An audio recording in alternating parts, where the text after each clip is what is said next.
या ना त्या कारणासाठी मिळालेल्या भेटवस्तू घेऊ की नको, घेऊ की नको करत साठवलेल्या गोष्टी आणि काय काय बरंच असतं तळघरात.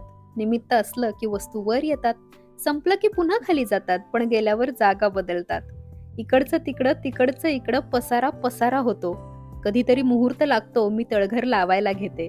विसरलेली एक एक चीज सरप्राइझिंगली समोर येते. खूप वर्षांपूर्वी भावानं राखीच्या बदल्यात दिलेली हीच ती पर्स. मी ती उघडते. आत असते 50ची नोट. नोट मला 13 वर्ष मागं नेते. प्रेमाची जस्ट सुरुवात होती. अभिनेत्याच्या पहिल्या पगारातून नोट मला गिफ्ट दिली होती. ती वेळ, जागा सगळं आठवतं क्षणात. नोट पर्समध्ये जाते. आता हे लागणाऱ्यांमध्ये ठेवायचं की न लागणाऱ्या ढिगात? जपलेल्या, राखलेल्या काही गोष्टी खास असतात. उपयोग वापराच्या निकषाला अपवाद असतात. अनावश्यक म्हणून त्यांना टाकता येत नाही. टाकल्याच समजा तर पुन्हा कुठल्याच दुकानातून आणता येत नाही.